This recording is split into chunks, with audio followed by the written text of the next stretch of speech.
Guadalupe Contreras y Angélica Rivera en 11 Noticias Matutino. Aumenta la intensidad de los ataques entre Israel e Irán. Ya han alcanzado zonas civiles como un hospital y la televisión pública iraní cuando transmitía en vivo. La comunidad internacional llama a una solución diplomática al conflicto.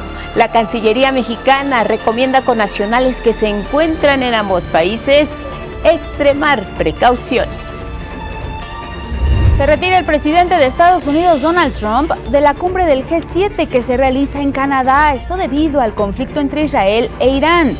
Donald Trump lamenta que el gobierno iraní no haya firmado el acuerdo que le propuso y advierte que su capital, Teherán, debe ser evacuada.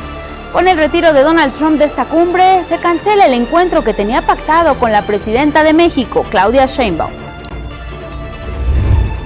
Hoy la presidenta mexicana va a participar en la plenaria de la cumbre del G7. Además, tendrá reuniones con el Consejo Europeo y líderes de la India, Alemania y Canadá.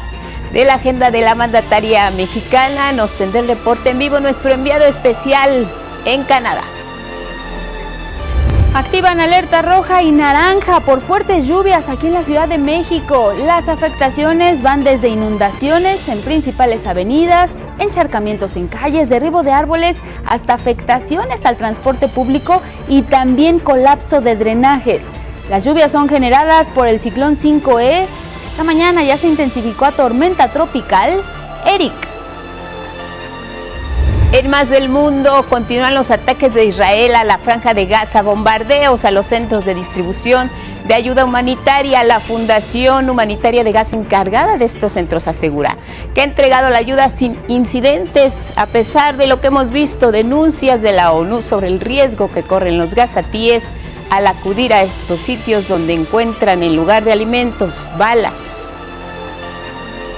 Y en la cultura conmemoran la vida y obra del escritor mexicano Carlos Monsiváis a 15 años de su partida.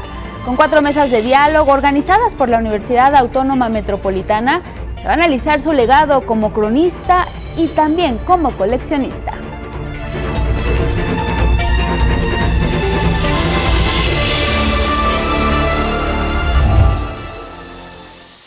En Azerbaiyán existe un huerto donde se cultivan las mejores rosas de colores. Se siembran y se cultivan cuidadosamente para proporcionarles luz solar directa, un riego adecuado, un suelo bien drenado y rico en nutrientes, así como poda y protección contra plagas y enfermedades.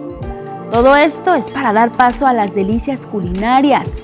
Por ejemplo, un delicioso pastel de carne realizado con masa artesanal, libre de gluten, acompañada de verduras, frutas, granos o cereales integrales y, por supuesto, condimentado precisamente con eso, con la esencia de rosas y también de sus pétalos. ¿Se les antoja?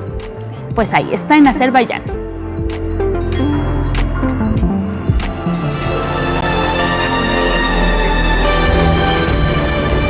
Con estas imágenes matutinas que sí se nos antojó. Angie, ¿cómo estás? Buenos días. Imágenes culinarias además. Guadalupe, muy buenos días. Martes 17 de junio, bienvenidas y bienvenidos. Así lo recibimos esta mañana en nuestro espacio, donde siempre van a encontrar lo más relevante en nuestra pantalla. ¿Cómo estás? Lía Vadillo junto con Magdalena Alejo son nuestras intérpretes en lengua de señas mexicana.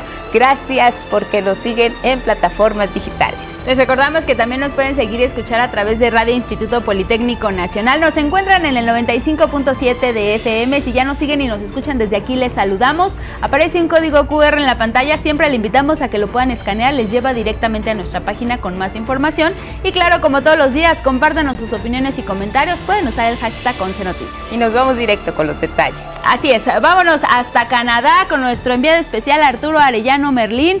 Y es que hay importantes información sobre las actividades de la presidenta Claudia Sheinbaum en esta cumbre del G7 y todo lo que está pasando allá con el retiro del presidente Donald Trump de esta cumbre. Arturo, muy buenos días, adelante.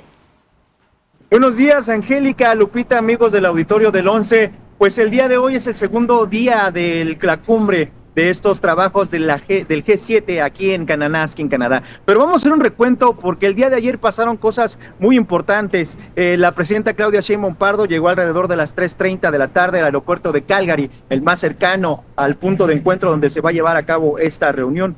Minutos antes de las 5 de la tarde, como se tenía previsto, la presidenta llegó al hotel Sheraton, donde, te comento, fue recibida por una pareja de mexicanos que tiene 12 años viviendo y trabajando en Canadá. La recibieron con aplausos, la recibieron con abrazos y hasta con lágrimas, y le agradecieron todo lo que ha hecho en favor de las y los mexicanos que viven y trabajan fuera de México.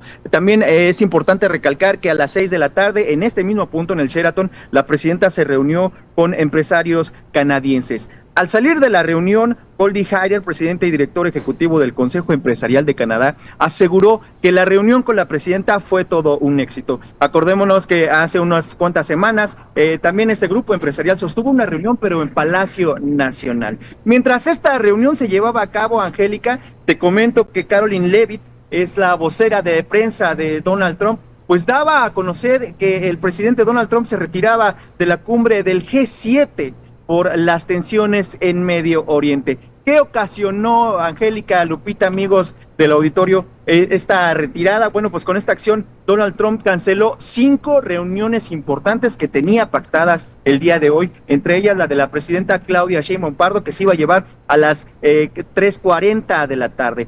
Esta reunión cobraba especial relevancia porque era la primera reunión cara a cara que iban a tener los mandatarios. Ellos han tenido 7 llamadas telefónicas, pero esta era la primera vez que se iban a reunir cara a cara. Entre los temas que se esperaban tocar era el tema migratorio. De hecho, recordemos que la presidenta dijo que venía a México a defender dignamente a las y los mexicanos que viven y trabajan en Estados Unidos. Pero, ¿qué hay el día de hoy para la presidenta Claudia Sheinbaum Pardo? Porque tiene una agenda muy nutrida.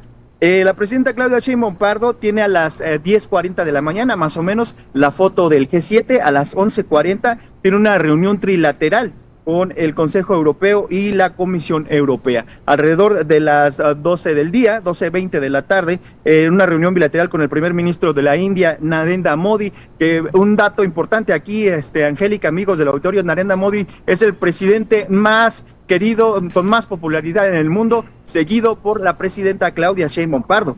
A la 1 de la tarde empieza la reunión plenaria del G7 y se espera que aquí la presidenta dé un mensaje muy importante, un mensaje de paz, como lo hizo en el G20 en Brasil. A las 16:40 tiene una reunión con Friedrich Merz de Alemania y la presidenta cierra su participación, Angélica, amigos del 11, alrededor de las 5:40 de la tarde, con una reunión con el primer ministro de Canadá, Mark Carney. Esta reunión también cobra especial relevancia, amigos, porque es la antesala, puede ser la antesala para la revisión del Tratado de Libre Comercio que se tiene entre México, Canadá y Estados Unidos, que viene el próximo año, en 2026. Hace un momento ustedes mencionaron que hubo quienes dijeron algo de Medio Oriente. El día de ayer la presidenta, es importante reiterarlo, pidió votos de paz para estas acciones, para estos caos que se está viviendo en Medio Oriente. Dijo que hacía votos por la paz. Angélica, Lupita, amigos del auditorio. Así es, Arturo, muy importante lo que acabas de destacar, esta reacción que tiene particularmente la presidenta Claudia Sheinbaum ante el retiro en primera instancia del presidente de Estados Unidos, Donald Trump, y bueno, por las circunstancias que ha planteado el mismo gobierno estadounidense. Si nos pudieras pues reforzar esto, la reacción que tuvo la presidenta ante el retiro del presidente Donald Trump, y también qué otras reacciones se han dado de estos líderes que acuden a esta cumbre, Arturo, sobre pues el retiro del presidente de Estados Unidos, porque pues definitivamente una figura importante en esta cumbre y que los líderes que asisten a ella pues también tenían pensado reunirse con él. Fíjate, Angélica, te comento que el día de ayer la presidenta salió del hotel Sheraton a recibir a mexicanos que estaban afuera esperándola, y en ese momento la presidenta dio una declaración importante, como te lo repito, hizo votos por la paz, aseguró que, a pregunta expresa de un compañero reportero, donde le decía que si era comprensible este retiro de Donald Trump de esta cumbre del G7, la presidenta dijo que pues sí era comprensible y que hacía votos por la paz.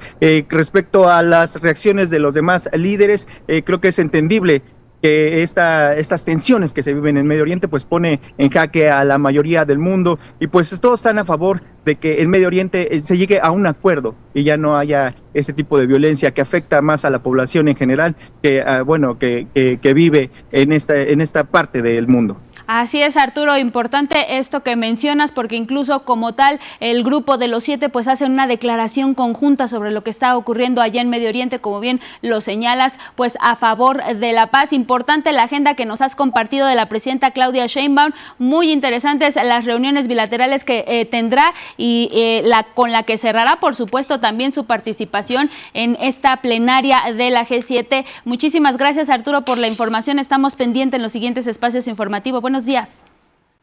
Buenos días, Angélica. Nada más para reforzar este comunicado que emitió el G7, pues cobra especial relevancia. Recordemos que ellos representan el 58% del Producto Interno Bruto de todo el mundo. Entonces, cobra especial relevancia esta postura de los que vienen a la cumbre del G7. Angélica. En efecto, muchísimas gracias, Arturo. Te mandamos un abrazo. Buenos días. Buenos días, seguimos en contacto. Gracias a nuestro enviado Arturo Arellano, y vámonos con más información precisamente de este conflicto armado. ¿Y qué es lo que permeó en la cumbre del G7? Medio Oriente sigue afectando este encuentro internacional. Israel e Irán no cesan en sus hostilidades, y es que ambas naciones en las últimas horas han intensificado sus ataques, incluso contra blancos civiles. Este lunes, por ejemplo, Israel bombardeó las instalaciones de la televisión pública de Irán mientras se realizaba una transmisión en vivo. Al respecto, la comunidad internacional está preocupada. Ambos países se niegan al diálogo. Además, el ejército israelí confirmó el día de hoy que mató al principal comandante militar iraní Ali Shadmani, esto durante un bombardeo por la noche, y lo califica como el comandante militar de mayor rango y la figura más cercana al líder que persigue precisamente Israel, Ali Khamenei.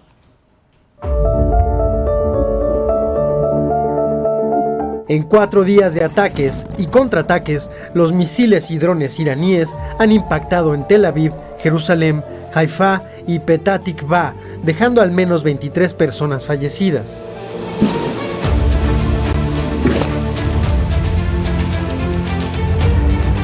Pero en Irán, las autoridades informaron que más de 220 personas han muerto, incluidas 45 mujeres, niñas y niños. Los ataques en ambos países ya alcanzaron zonas civiles. Este lunes, Israel emitió una orden de desalojo obligatorio ante nuevos ataques en Teherán, la capital iraní, una medida ilegal según la legislación internacional y que ya ha sido utilizada por el ejército israelí en Gaza y Líbano. Además, el ejército israelí bombardeó la sede de la televisión pública iraní en Teherán, argumentando sin mostrar pruebas que sus instalaciones son utilizadas con fines militares, lo que provocó la interrupción inmediata de sus transmisiones en vivo.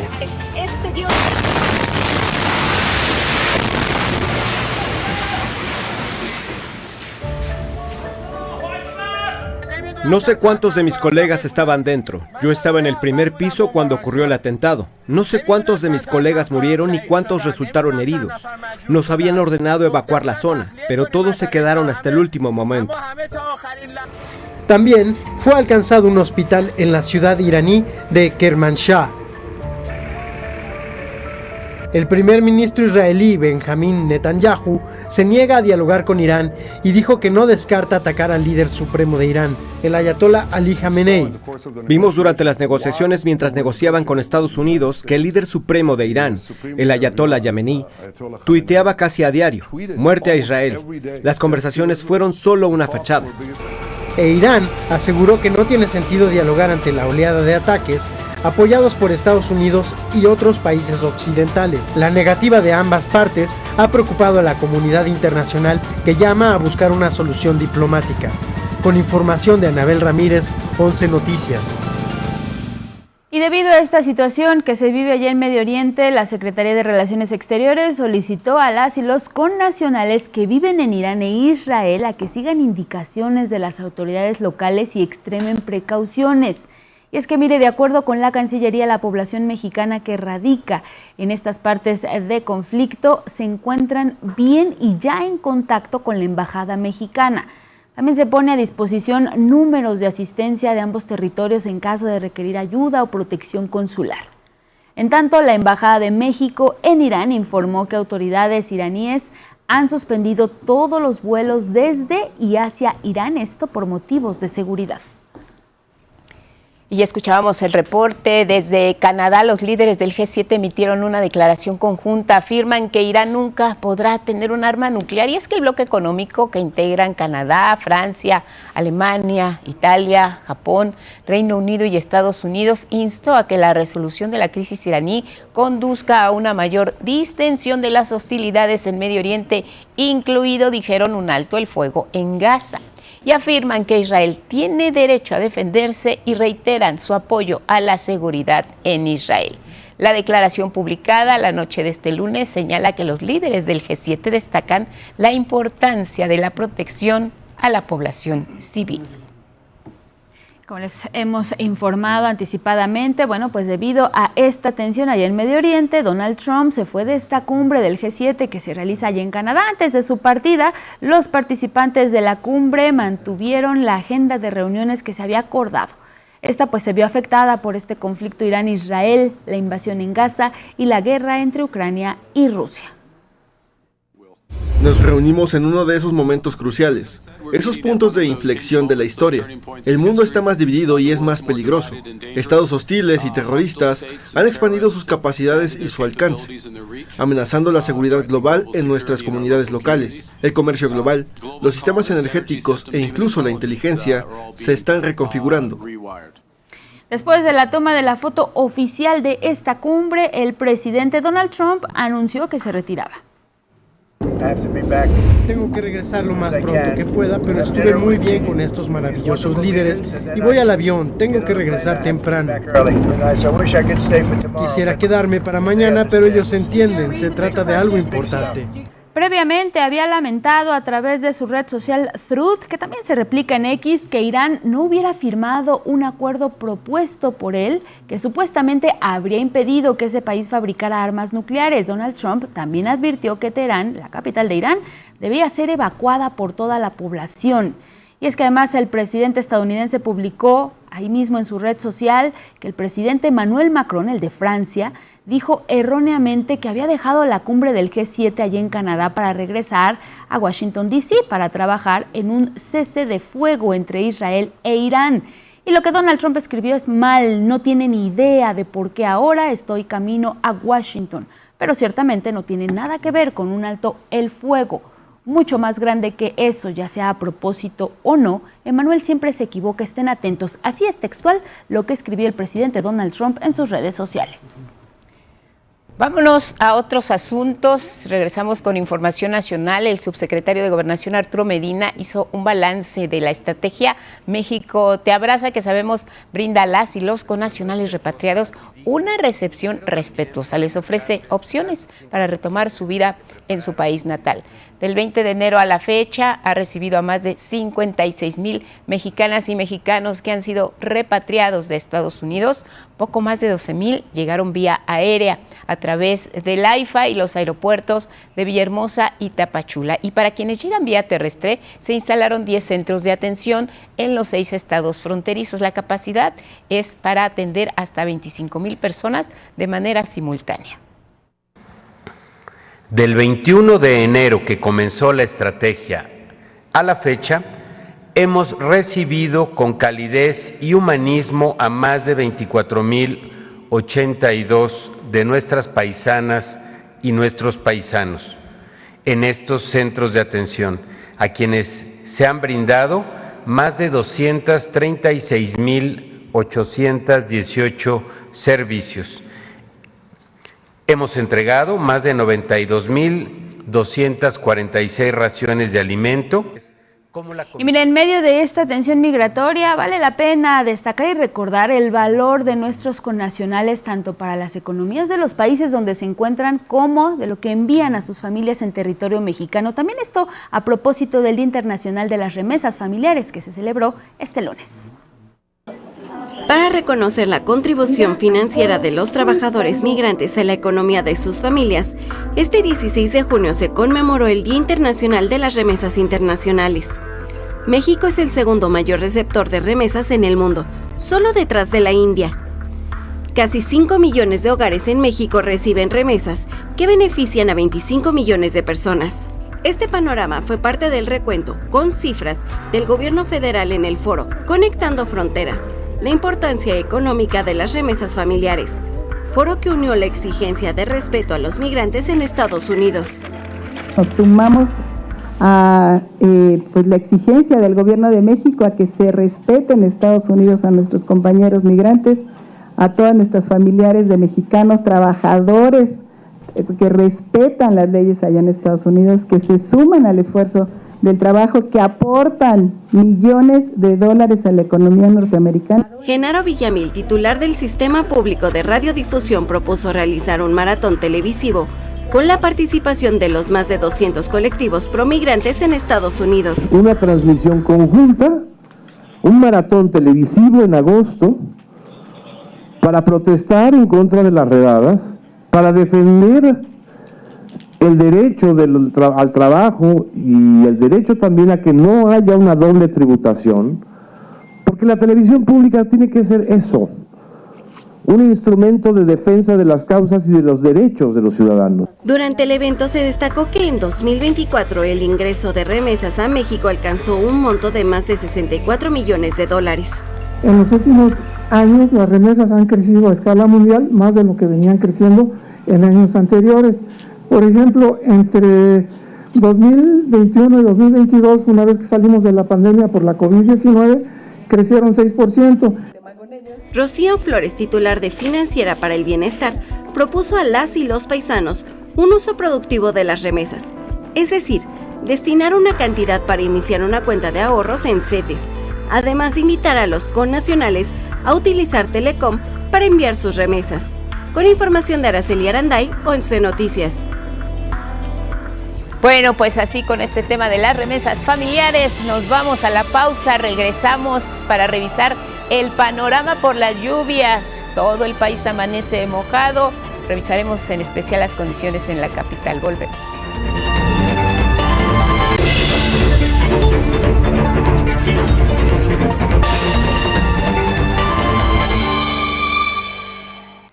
Con 30 de la mañana, miren los estragos provocados por la lluvia aquí en la Ciudad de México, en todo el Valle de México, a raíz de este potencial ciclón tropical 5E, que ya se convirtió esta mañana en tormenta tropical llamada Eric.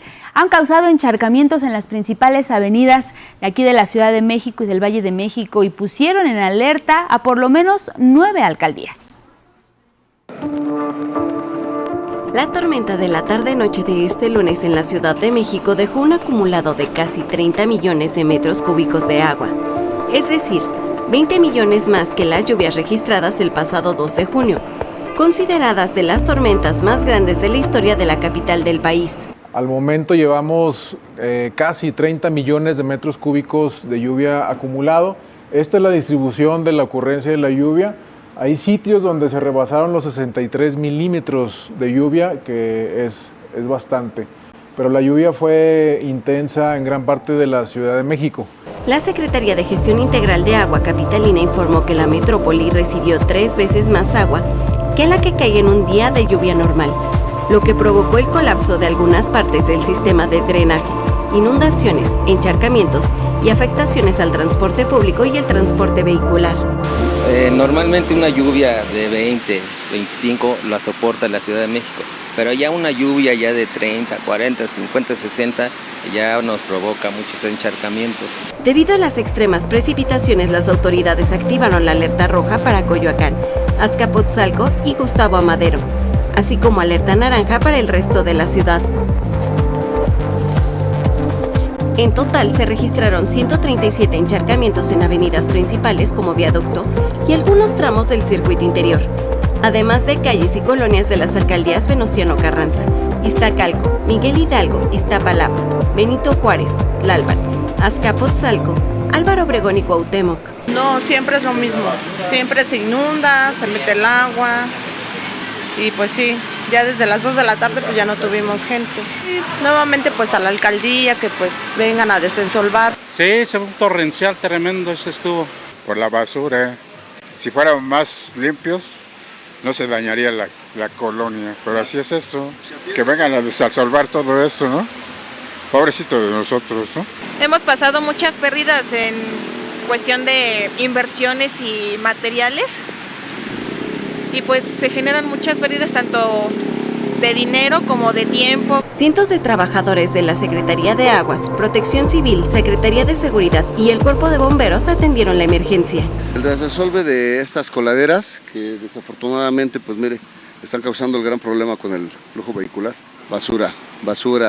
Ya incluso algunas coladeras se ve que tienen mucho tiempo con lodazal. La basura, la hojarasca que cae al momento de la lluvia, que se desprende de los árboles, nos provoca taponamiento tanto en los accesorios hidráulicos como en la red en la tarjea, que es la red de drenaje. También se retiraron 66 árboles caídos, se controlaron 2 deslizamientos de tierra en Álvaro Obregón y se atendieron 6 cortocircuitos. Las intensas lluvias son consecuencia del potencial ciclón tropical denominado 5E, que evolucionó a la tormenta tropical Eric y se localiza en el Océano Pacífico, cerca de las costas de Chiapas y Guerrero. Con imágenes de Miguel Escobar y Eduardo Zamudio e información de Gabriela Jiménez y Armando Gama, 11 Noticias.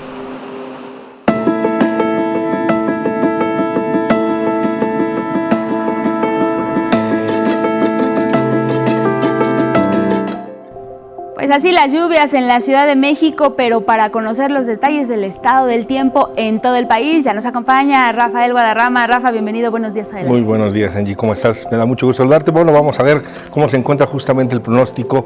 A las 3 de la mañana se formó la tormenta tropical Eric, a una distancia de 335 kilómetros al suroeste de Puerto Chiapas y a 725 kilómetros al sureste de Punta Maldonado, Guerrero. Como se puede observar en la imagen del satélite, sus bandas nubosas cubren el sureste mexicano y este martes ocasionará lluvias intensas en Guerrero, Oaxaca, Chiapas y Veracruz.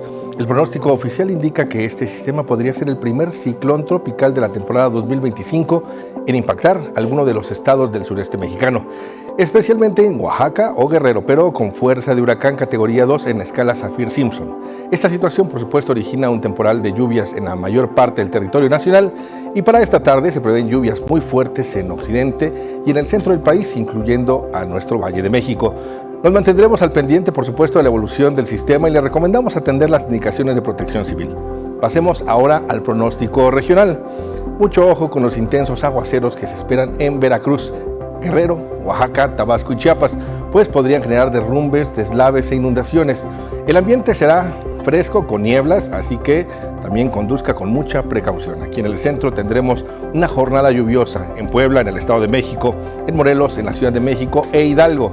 Las nubes limitarán la incidencia de radiación solar, por lo que las temperaturas serán frescas en toda esta región. Y aquí en el occidente mexicano, donde las precipitaciones podrían alcanzar los 50 milímetros, esto sería en Jalisco. Recuerden no tirar basura en las calles para evitar los encharcamientos y las inundaciones. También lloverá fuerte y con descargas eléctricas en Campeche, Yucatán y Quintana Roo. El viento soplará del este y sureste con rachas de 40 a 50 kilómetros por hora. Y bueno, para el norte de nuestro país también esperamos lluvias, pero de menor intensidad. El ambiente continuará muy caluroso, con onda de calor en Chihuahua y Durango, pero donde el calor no da tregua es en el noroeste de la República Mexicana y esta tarde los termómetros podrían subir hasta 45 grados en Sonora y en el norte de Baja California.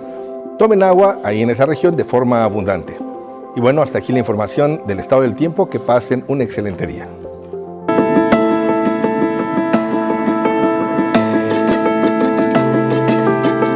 Vámonos a revisar información relacionada con la elección del pasado 1 de junio, porque este lunes el Consejo General del Instituto Nacional Electoral ya aprobó la validez de las elecciones ahora del Tribunal de Disciplina Judicial. Lo hizo el domingo de la Suprema Corte de Justicia. Ahora toca el turno al tribunal, la Sala Superior y las salas regionales de este mismo organismo. Esta entrega es el resultado de un proceso transparente, confiable y sujeto a estrictos mecanismos de verificación que garantizan la autenticidad de la voluntad ciudadana expresada en las urnas. El INE reafirma su compromiso con la ciudadanía, con el marco legal y con el fortalecimiento del sistema democrático, así como el pleno respeto a millones de votos recibidos para cada una de las elecciones. Después de la sesión de validación, se entregaron las constancias de mayoría a las magistradas y magistrados electos.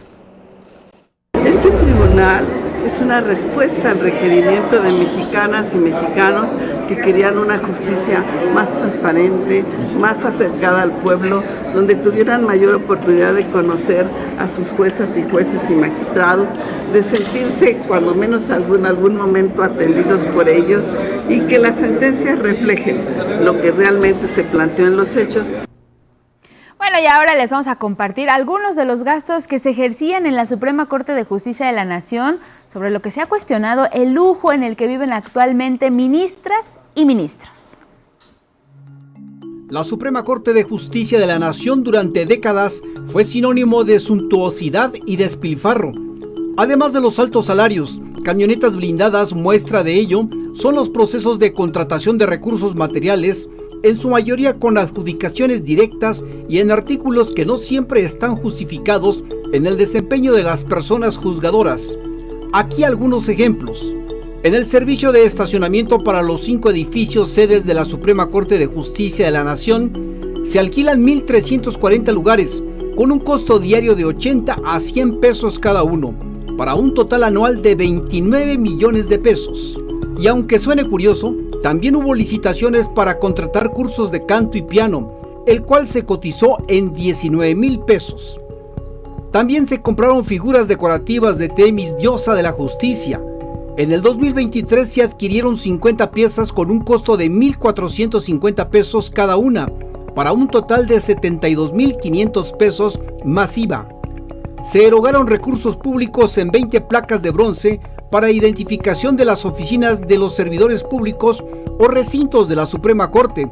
Cada una costó 12,680 pesos, aunque hay otras de vidrio templado, latón, acrílico y vinil. En total se cotizaron 369,000 pesos. Y también hubo contrataciones en dólares, entre ellas el servicio de plataforma de monitoreo de redes sociales. Este servicio se cotizó en $18,000. En pesos mexicanos, con un valor del dólar de 19.80 pesos, suman 356,400 pesos. Una de las licitaciones más onerosas es la adquisición de 600 folders impresos tamaño oficio, color gris, con un costo cada uno de 78 pesos, además de otros 1,000 folders impresos tamaño oficio, color beige, 75 pesos cada uno, un total de 141,288 pesos. Uno de los servicios de lavandería y planchado que se contratan año con año y donde se limpian y desarrugan desde manteles hasta corbatas, entre otros, se cotizó en 444,535 pesos. Y otra cosa inexplicable dentro de las contrataciones de la Corte es un taller de acondicionamiento físico para personal activo, con 61 sesiones de 1 hora, es decir, se pagó 450 pesos cada una para un total de 26,169 pesos. Todas estas excentricidades fueron pagados con el dinero de las y los mexicanos. 11 Noticias.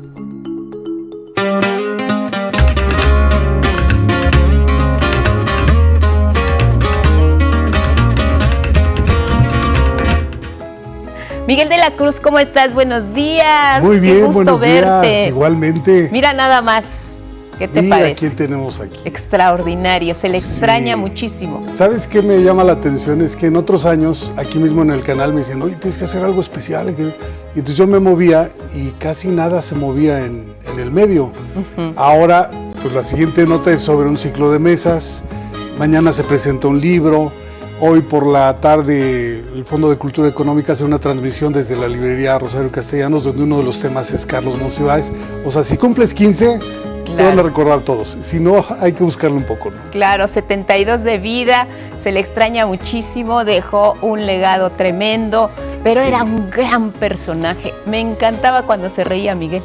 ¿Ah, sí? Sí, era una risa muy particular la de él, porque siempre lo veías en ensueño con sus textos, ¿no? Pues sí. Pero cuando se reía, él rompía como que el momento, era increíble. Pues mira, aquí los detalles de lo que va a suceder a partir de hoy y en los siguientes días en el seno de la Universidad Autónoma Metropolitana. Vamos a ver. El 19 de junio se cumplen 15 años de la partida de Carlos Monsiváis, insustituible escritor nacido en 1938 en la Ciudad de México. En 72 años de vida publicó alrededor de 50 libros entre crónicas y ensayos, además de biografías y antologías. Destacó por analizar la dimensión trascendental de expresiones de cultura popular. Creo que una de las grandes aportaciones de Carlos fue tener presente que entre las bellas artes y la cultura popular las fronteras están muy desdibujadas y que todo lo que cobija de cultura popular a la Ciudad de México es un tema fundamental para entenderla. Ahora, a fin de conmemorar su vida y obra, se llevan a cabo 4 mesas de diálogo en la Universidad Autónoma Metropolitana. Sí se reúne una cantidad muy interesante de personalidades del ámbito intelectual, periodístico e inclusive de la función pública.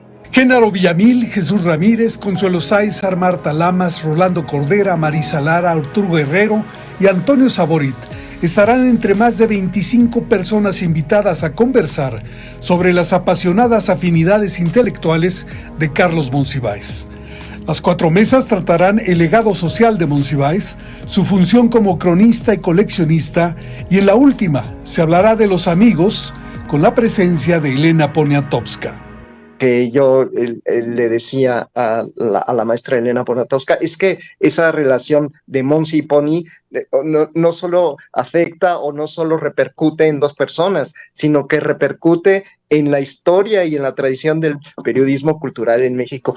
Las jornadas comenzarán este 17 de junio en la Casa de la Primera Imprenta en el Centro Histórico a las 18 horas. El 18 de junio continuarán en la UAM Azcapotzalco y el 19 y 21 en el Museo del Estanquillo. 11 Noticias, Miguel de la Cruz. Bueno, pues ahí está la cita y un hecho inédito se vivió en el Museo del Louvre en París este lunes. Las puertas del museo más visitado del mundo se cerraron tras una huelga de trabajadores del recinto que manifestaron vivir condiciones laborales insostenibles con atención a más de 30,000 personas diarias, lo que vuelve un tormento la atención, limpieza y cuidado del acervo. Sin claridad en las medidas y soluciones, se espera que el museo reabra sus puertas el miércoles. Bueno, el Museo Palazzo Manfred de Verona ha interpuesto una demanda contra el hombre que rompió la silla de Van Gogh y la rompió. Y se trata de una pieza de Nicola Boya con cristales Swarovski, acción que se volvió viral y que incluso calificó el artista de un gesto estúpido, pero también positivo y artístico. Del 19 al 21 de junio, las alianzas francesas de Polanco, San Ángel, así como el Museo de Arte Popular, Sexivero y Club France celebrarán la fiesta de la música con una diversidad de actividades gratuitas y la participación de 17 agrupaciones. Para consultar horarios y sedes, ingresen a alianzafrancesa.mx.edu.mx. Bueno, y vámonos al libro del día. Es Un día contaré esta historia, de Amanda Escalante, editado por Grijalbo. Este libro en voz de su autor.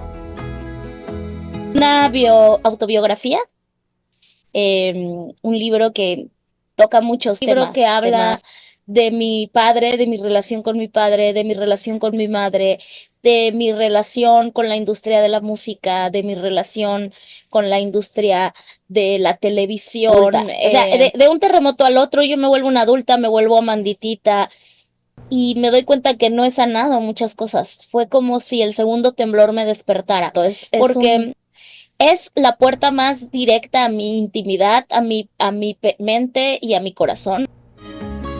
Bueno, y luego con el 11 avanzamos 40 páginas del libro Catherine da Vinci de Erma Cárdenas, editado por Alfaguara. El X de hoy es de luz y dice: obedecer, reza más y averiguamos, solo así te salvarás. Bueno, recuerden que esta sala será el miércoles, la noche de museos en el Munal, a las 7 de la noche, el 25 de junio. Hoy se cumplen 75 años del nacimiento del poeta español José Luis García Martín. En su honor, el poema del día imposible, que en alguna parte dice: por odio de lo fácil detesto la aventura. ¿Qué mayor aventura que mirarte a los ojos y ver en ellos juntas mi dicha y una lágrima? Quien lo solicite lo comparto completo por X, @Miguel D, solo la D, L.A. Cruz. Hasta aquí, Cultura. Obedece, era lo que le decía su mamá a Da Vinci, solo así te salvarás. Obedece. Porque el libro se refiere a... Se refiere a la mamá, una mujer bellísima, hasta donde hemos visto, y que tampoco era una erudita en cosas, es decir, su vida no era fácil. Claro, pero se ve que tenía rigor. Pues ha de haber sido, ¿no? Para generar lo que generó. Descúbranlo en la sala de lectura con Miguel de la Cruz. En la lectura misma. Sí, gracias, Miguel. Gracias. Hasta mañana. Seguimos con más.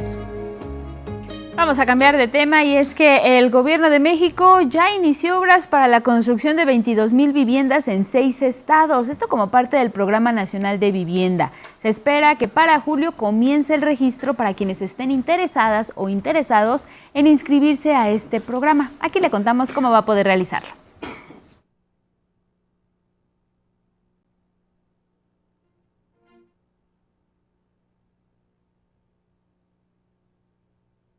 Del país. La meta para este 2025 es construir 186,000 casas. Para lograr este objetivo, la Comisión Nacional de Vivienda edificará este año 86,000 casas y el Infonavit más de 111,000. Por parte de la CONAVI ya se iniciaron obras en más de 22,000 viviendas y en julio inicia el registro de la primera etapa del programa. ¿Cuáles son los requisitos? Ser mayores de 18 años con alguna persona dependiente económicamente, no ser propietarias de otra vivienda, no ser derechohabientes, vivir cerca del predio donde se construyen las nuevas casas y tener un ingreso menor a 2 salarios mínimos, es decir, no ganar más de 17,000 pesos al mes. Que todo va a ser territorial. No va a haber una ventanilla donde la gente se va a ir a formar, o no va a haber es decir, vamos a ir al territorio donde está el predio que estamos construyendo y en las zonas de los polígonos que se publicaron en el diario oficial en diciembre de muy alta marginación. Ahí es donde se va a levantar el trabajo para la incorporación de la gente que menos tiene.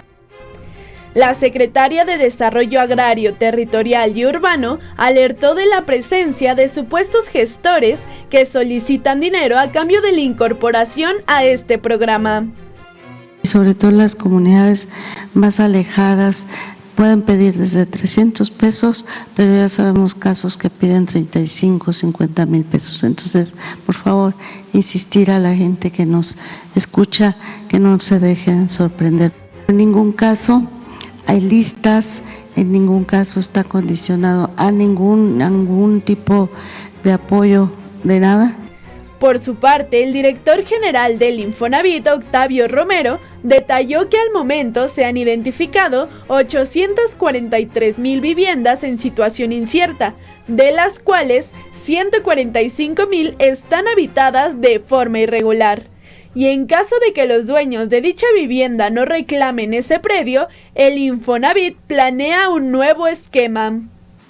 Con un esquema, si no son derechohabientes, con un esquema de renta con opción a compra. De manera que vayan pagando la renta y al mismo tiempo la casa y a los 4 o 5 años sean ya dueños de su vivienda. Hay otras 23,000 viviendas deshabitadas. Ahora se busca rehabilitarlas y ponerlas a disposición de grupos de atención prioritaria.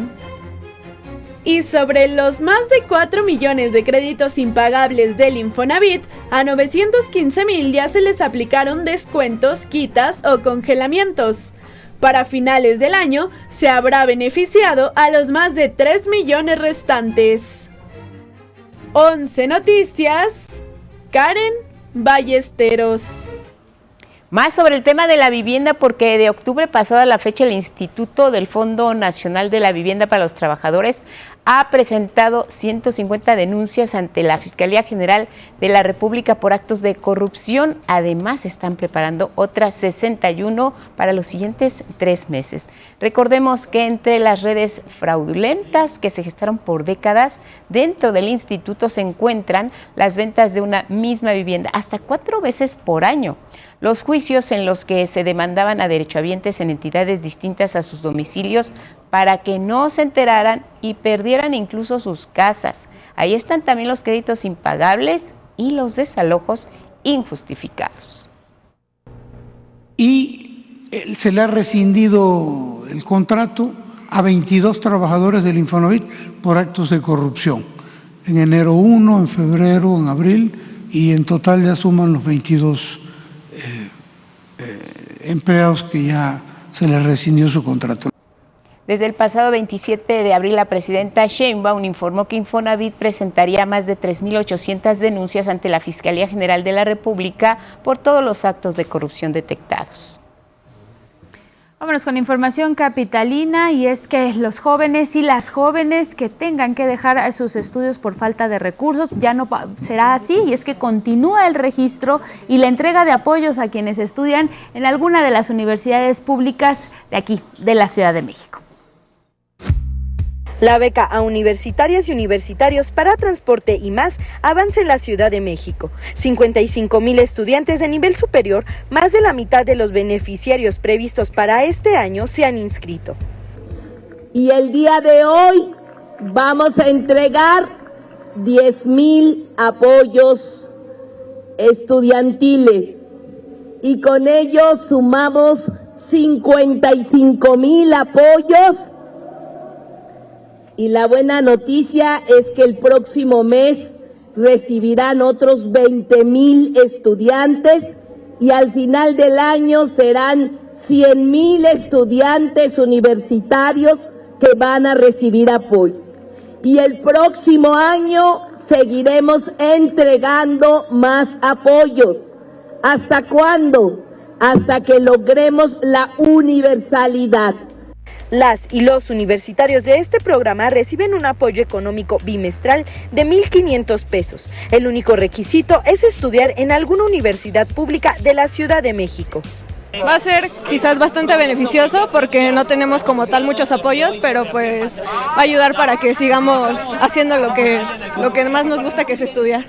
Las y los estudiantes aseguran que con esta beca podrán sortear más de un obstáculo y concluir sus estudios. Pues para el transporte, porque pues la verdad sí es un gasto, sino también para cualquier otras cosas de la escuela. Yo lo voy a ocupar para pagar mi inglés, y la verdad sí es una gran ayuda. La beca es para el transporte, a mí me ayuda porque utilizo el metro, el camión, y pues bimestrales, pues está bien, siento que está bien, nos va a ayudar bastante a todos en general.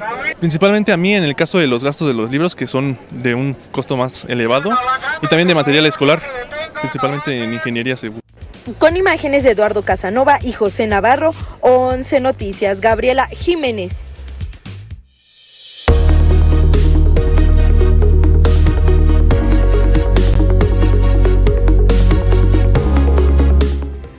...656 portales y planas. Vamos a revisar nuestro portal 11noticias.digital, micrositios, la información actualizada minuto a minuto, la nota del día. Si le quiere dar clic, por ejemplo, en la que usted elija, Trump se retira de la cumbre del G7 y deja muchos pendientes, muchas bilaterales. Ahí toma la decisión de abandonar Canadá. Se queda la mañanera del pueblo también y nuestros espacios en vivo, en tiempo real, ahí se transmiten. Vámonos a los diarios que recuperan de las últimas horas.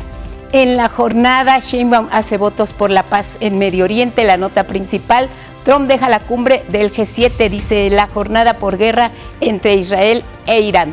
Revisamos ahora lo que dice otro de los diarios. Esta mañana Excelsior publica 8 columnas, conflicto en Oriente Medio se impone en el G7. Su nota principal, la fotografía previa al abandono de Donald Trump de esta cumbre regional y europea. Elección del Poder Judicial necesita correcciones mayores. También declaraciones de Rosa Isela Rodríguez, secretaria de Gobernación, quien hoy también va a encabezar la conferencia matutina de Excelsior. Revisamos la primera plana de El Universal. Paga México 2,000 millones de pesos por médicos cubanos. Esa es su línea editorial. Y jornaleros abandonan ranchos en California, temen a la migra. Del Universal, ahora vamos a revisar la portada del Sol. Trump abandona G7 por el Medio Oriente. Y por último, nos vamos con otra de las planas, El Economista. Trump deja la reunión del G7, ordena evacuar Teherán de inmediato, y lo que está ocurriendo en esta crisis entre Israel e Irán. Ambos países, optimista Trump, dice que firmarán acuerdo. Pausa.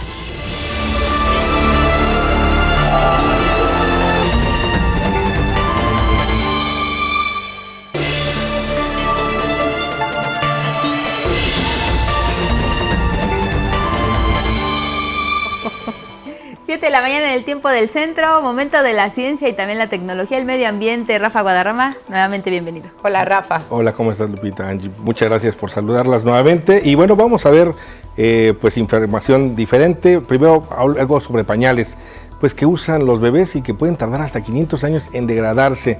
Y para tratar de reducir el tiempo de esta biodegradación, tecnólogos estadounidenses trabajan con un hongo que se incuba en el interior de estos pañales y logran descomponerlos. Vamos a ver los detalles. Un grupo de tecnólogos de Estados Unidos encontró en la naturaleza algunos aliados esenciales para combatir la contaminación plástica. Así, aprovechan las propiedades de descomposición de algunos tipos de hongos para acelerar el proceso de degradación de los pañales. La mayoría de los bebés usan hasta 6,000 pañales a lo largo de su vida y cada pañal tarda entre 4 y 500 años en degradarse. La cantidad de pañales que terminan en un vertedero cada año puede dar la vuelta a la Tierra 33 veces al año. El primer pañal desechable seguirá en algún vertedero hoy en día. Es una locura. Si bien reconocen que lo ideal es reducir la compra de estos productos y en consecuencia los residuos, también destacan que los pañales son un producto recurrente. Así, han realizado diversas pruebas y han encontrado que al incubar los hongos en un pañal usado, los organismos logran descomponer el material en meses. Y aquí estamos aproximadamente después de 9 meses. Este producto final es solo plástico digerido y esencialmente tierra. Cuando el bebé hace popó o pipí, simplemente le quitas el pañal y metes toda la bolsa. No tienes que abrirla. Puedes meterla entera, cerrarla y tirarla a la basura como siempre. En un par de semanas, estos hongos amigables serán fertilizados por los desechos orgánicos del bebé y comenzarán a comerse el pañal, lo cual es genial. Y luego en el tiempo se descompondrá. Esta tecnología por ahora se manufactura a pequeña escala.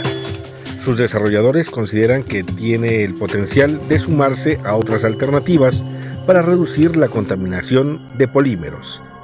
11 Noticias, Rafael Guadarrama.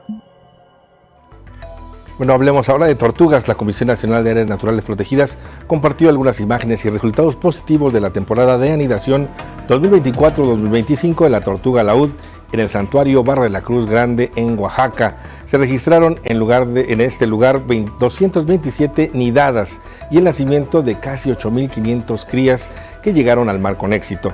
Fue, de hecho, de 93% el éxito de estos nacimientos. Las hembras, una vez que llegan a las playas desde el mes de marzo, se les monitorea de forma detenida, las miden para evaluar su estado de salud y también para identificarlas. Ahí los expertos marcan los nidos y los resguardan. Después de 60 días se presenta la maravilla de la vida, la eclosión.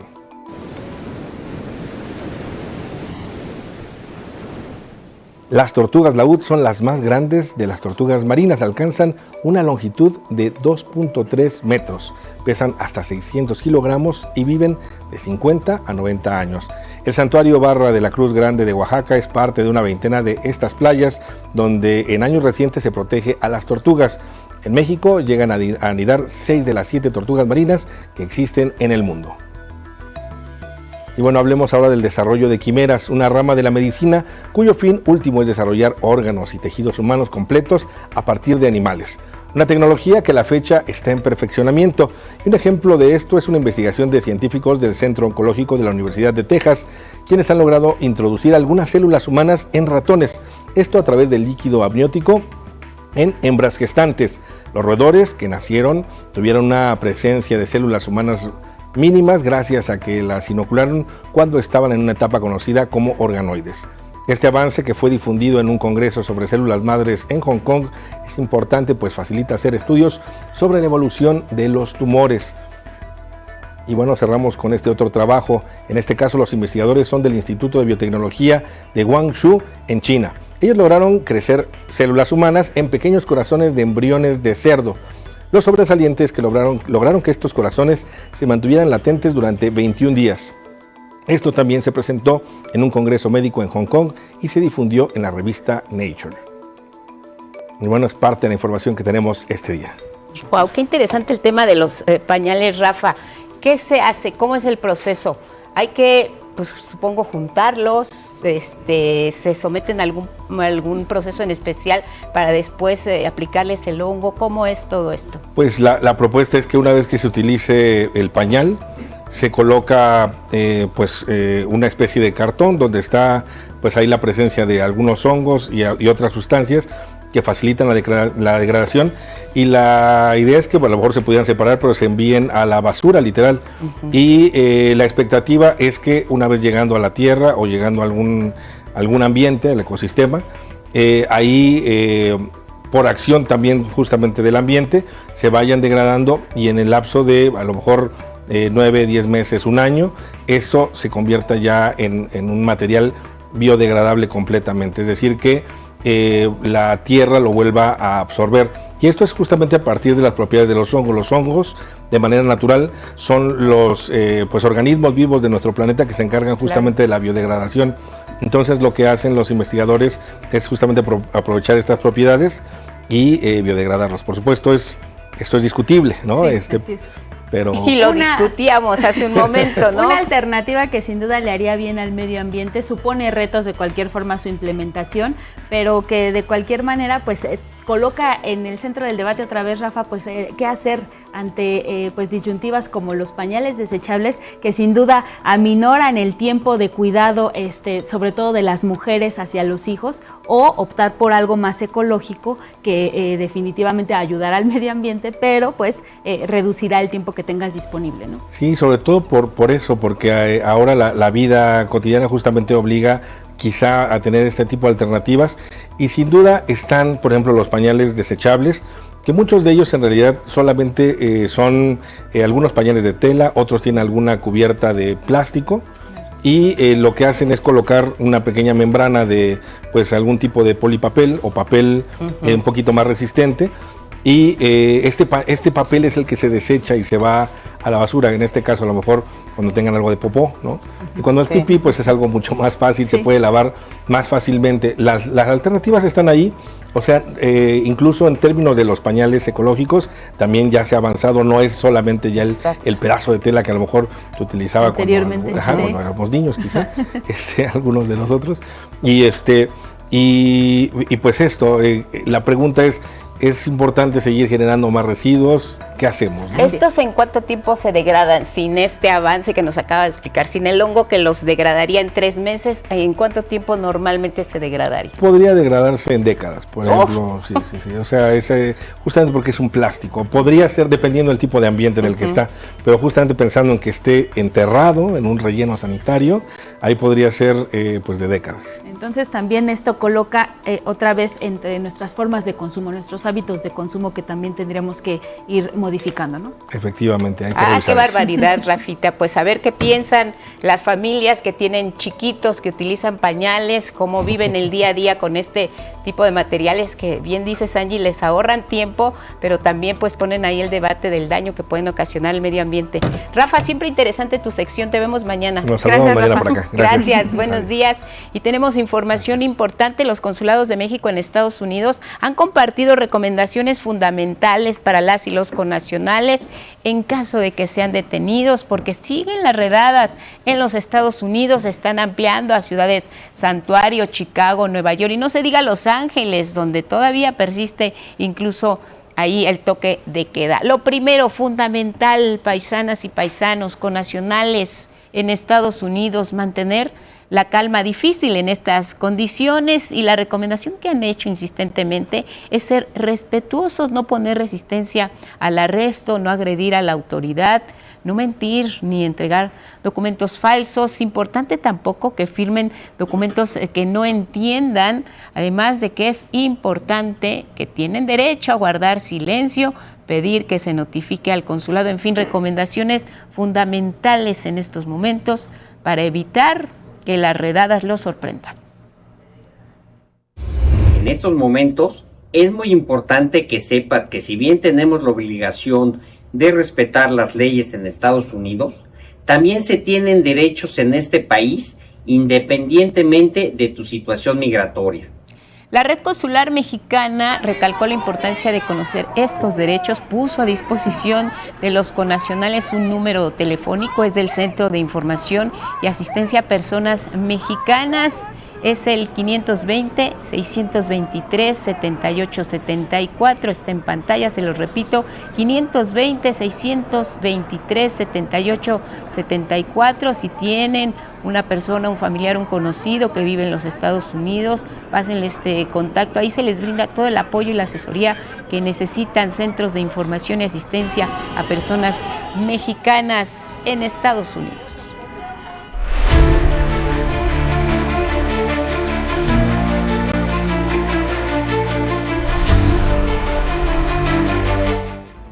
Vamos a retomar información internacional y es que en Estados Unidos, donde el presidente Donald Trump ordenó al Servicio de Migración realizar el mayor operativo para arrestar a personas migrantes en ciudades gobernadas por demócratas. Esto que ya le adelantábamos ayer, las llamadas ciudades santuario. Tienen que enfocarse en las ciudades, porque son ciudades santuario, porque ahí es donde está la gente. Vean Nueva York, vean Chicago, donde ve un pésimo alcalde y al peor gobernador, J.B. Pritzker.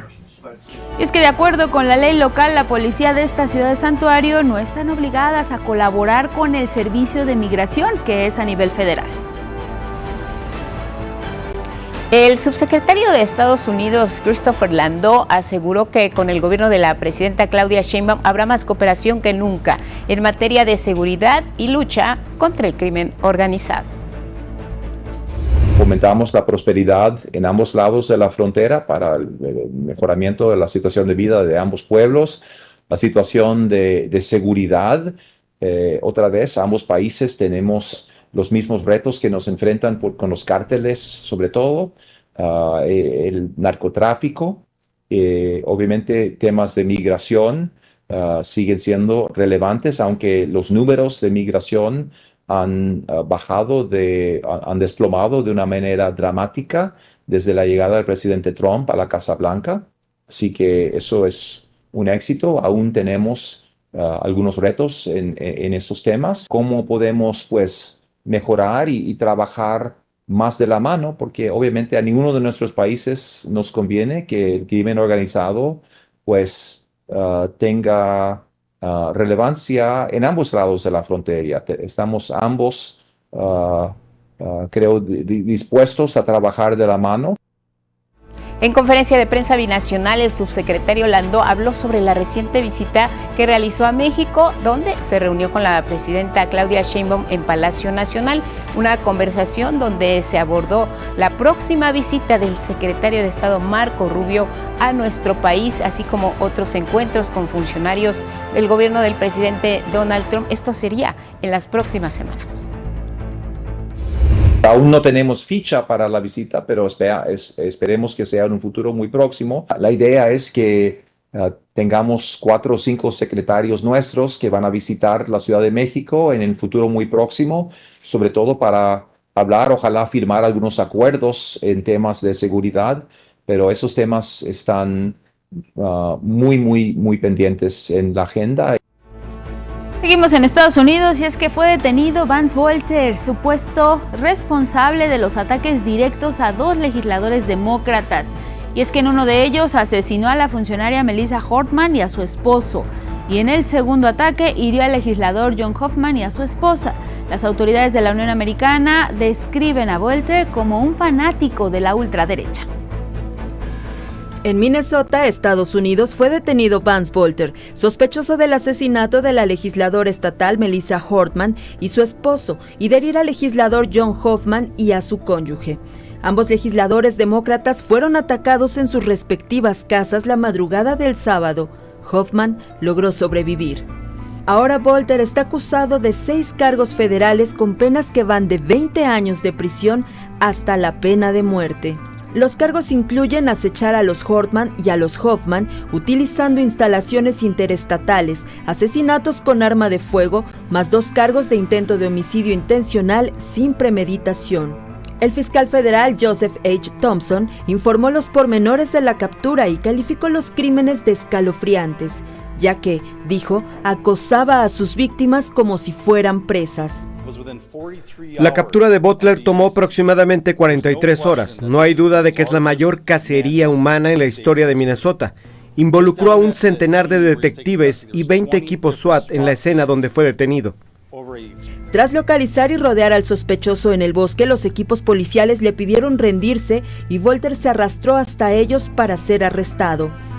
Antes de cometer los crímenes, Butler acechó las casas de varios políticos de Minnesota, incluidos Melissa Hortman y John Hoffman.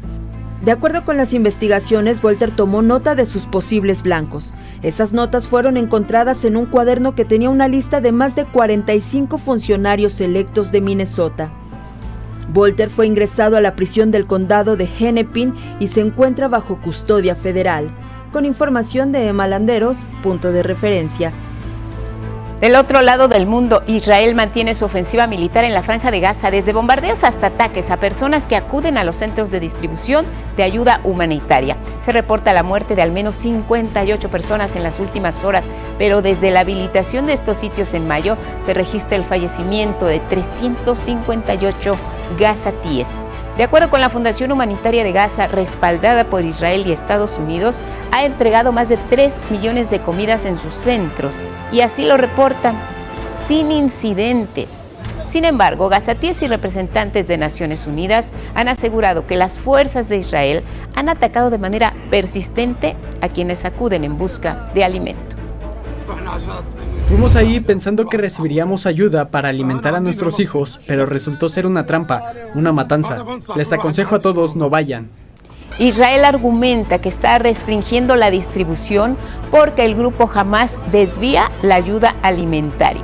La Organización de Naciones Unidas, por su parte, califica su conducción de peligrosa y violatoria de los principios de imparcialidad humanitaria.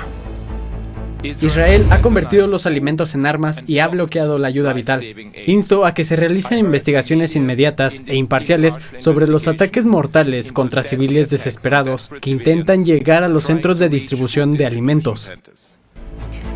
Vamos a Colombia para dar seguimiento al estado de salud del senador y aspirante presidencial Miguel Uribe Turbey. Y es que de acuerdo con la Fundación Santa Fe de Bogotá, esta clínica donde es tratado, la condición de salud de Uribe Turbey es extremadamente crítica.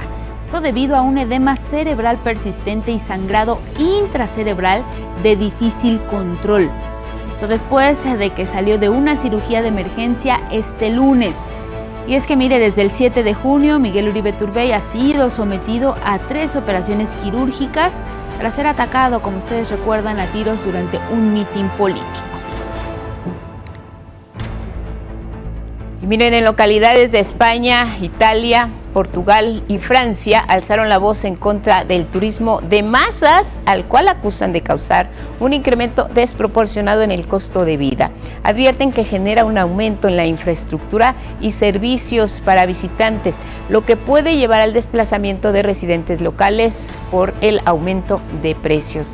Las y los habitantes de al menos 15 ciudades europeas se manifestaron el domingo. Personas trabajadoras del sector turismo señalaron que las condiciones laborales e ingresos no corresponden al flujo económico que reciben los hoteles, restaurantes y otros sitios turísticos.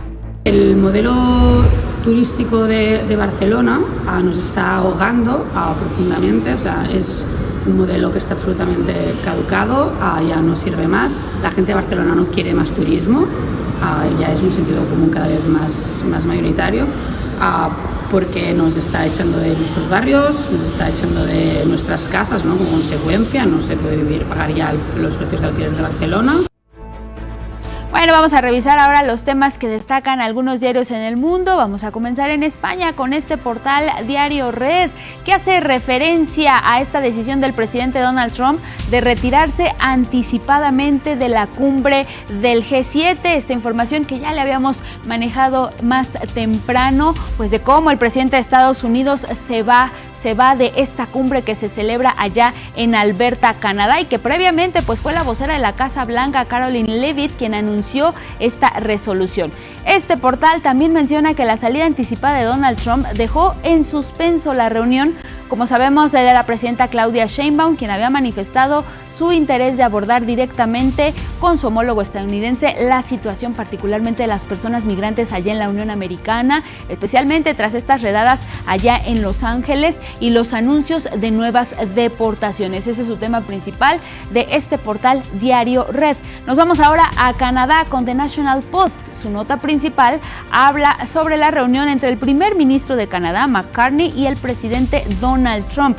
Y es que el mandatario de Estados Unidos recordó que antes era el G8, esta cumbre, hasta que expulsaron a Rusia. Y en realidad este diario informa que fue suspendido tras la invasión a Crimea en 2014.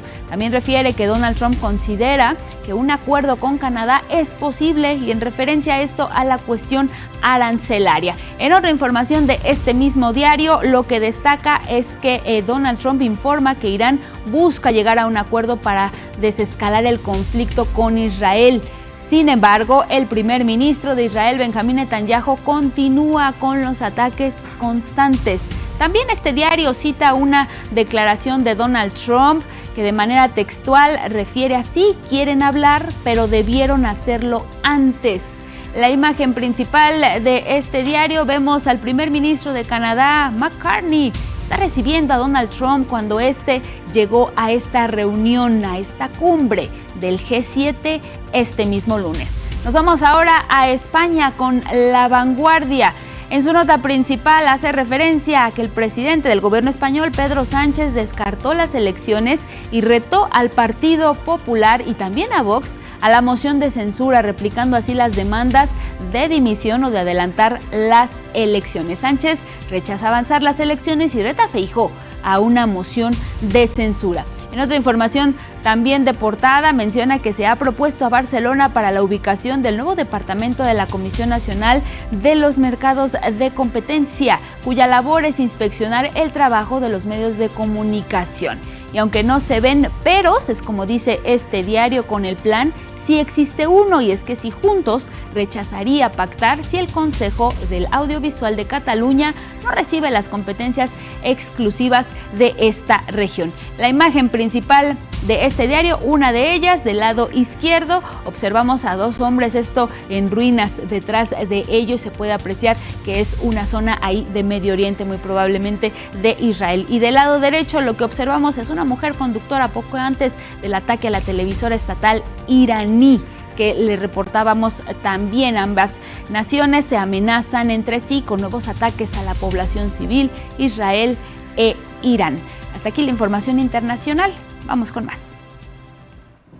Ezequiel Daray de la Deutsche Welle nos tiene información esta mañana desde Frankfurt sobre los temas de la cumbre del G7. Europa tiene un papel fundamental en este encuentro, pero ahí está el asunto también de los precios del petróleo, la política monetaria de Japón, otro de los convocados al G7, la Reserva Federal, Estados Unidos, tasas y bolsas. Ezequiel, estamos contigo en Europa. Buenas tardes para ti. Adelante.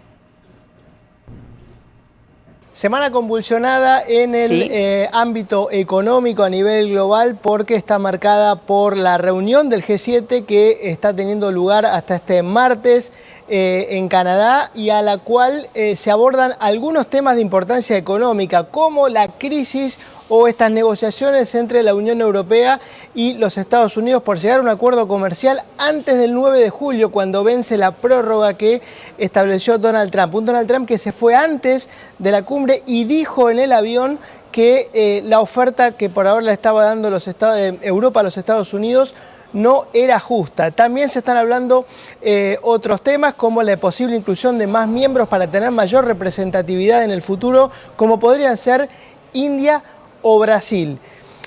Además tenemos toda la convulsión que está generando el conflicto en Medio Oriente y en el precio del petróleo. Un precio del petróleo que había tenido hacia finales de la semana pasada, cuando estalló el conflicto, un incremento muy marcado. ¿Por qué?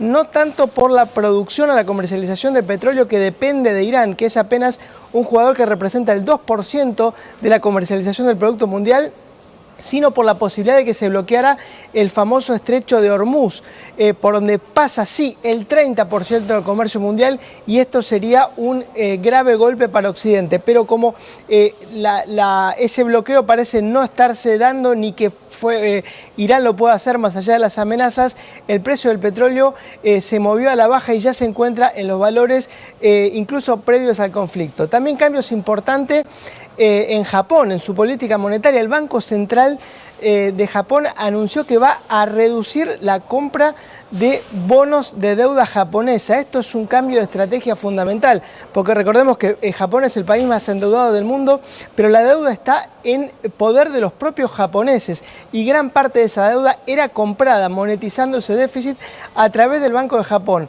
Bueno, el corrimiento del Banco de Japón incluye o implica que va a haber un aumento de las tasas de interés y tal vez un estrés de deuda y fiscal para el gobierno de Japón. Y si hablamos de estrés, bueno, todas las miradas están puestas en lo que ocurrirá este miércoles con la resolución o el anuncio de las nuevas tasas de interés en los Estados Unidos por parte de la Reserva Federal, con una inflación que tuvo un pequeño incremento, pero que la tendencia sigue siendo hacia la baja más allá de la guerra comercial y la política de aranceles. Pero bueno, la economía está todavía cercana al pleno empleo y todavía la inflación al 2,4 está por encima del objetivo de la Fed, así que el consenso es que no se produciría un recorte de tasas por el que está presionando Donald Trump, que dijo que tendría que ser no de un cuarto, no de medio punto, sino de un punto completo, porque a su juicio la inflación en los Estados Unidos está muerta, pero bueno, la realidad no confirma estos dichos de Trump. Con este tema. Gracias, Ezequiel. Gracias. Gracias a ti por la información. Tenemos más.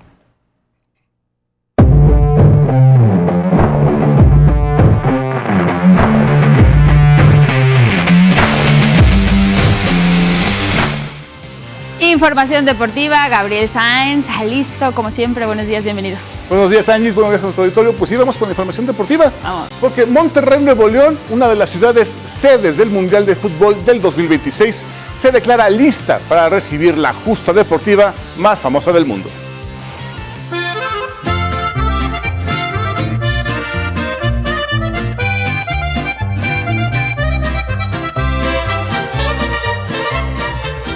$365 días separan a Monterrey del Mundial de Fútbol y la ciudad de las montañas sigue preparándose para lograr tener escenarios dignos de un evento de esta magnitud. El estadio de los Rayados de Monterrey continúa con sus mejoras de equipamiento, infraestructura y la colocación del nuevo pasto, que será sin duda de primer mundo. La creación del Parque del Agua a un costado del estadio con una inversión de 2.200 millones de pesos se convertirá en el lugar donde los visitantes podrán disfrutar, convivir y sentir el Mundial muy cerca de ellos. Este pulmón urbano unirá al estadio La Pastora, Parque del Agua y Parque La Silla. El gobierno del estado invirtió en nuevas carreteras, sobre todo en La Gloria, Colombia, que se convertirá en la ruta más rápida y segura hacia los Estados Unidos. 2 líneas del metro que reportan un avance del 37%, además de la rehabilitación de las líneas existentes. El estadio universitario se reporta listo, ya que se mencionó que podría ser sede de entrenamiento de algunas selecciones y las vialidades siguen en trabajo de recarpeteo para que todo se mueva más ágilmente. Así es que Nuevo León, a un año del Mundial, sigue trabajando para que selecciones, visitantes, patrocinadores y amantes del fútbol puedan tener el mejor Mundial disfrutando de la entrada de los 4 partidos programados en la Sultana del Norte. Canal 28, Homero Chávez. La información deportiva.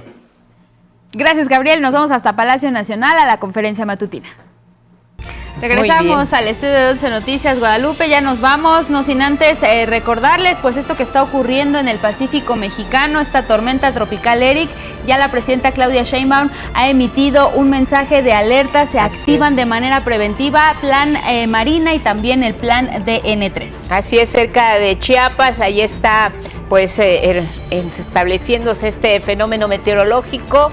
La atención es para la zona, pero también para quienes están en otras entidades como Oaxaca, también Guerrero. Hay que estar muy atentos a los avisos de protección civil porque estos fenómenos no tienen palabra y si se convierte en huracán categoría 2 puede traer muchas lluvias. Así que la presidenta desde Canadá atenta a lo que ocurre aquí en México con este llamado a la población a resguardarse. Y a estar alerta y a informarse en fuentes oficiales. Gracias por habernos acompañado. Que tenga un excelente día. Buenos días.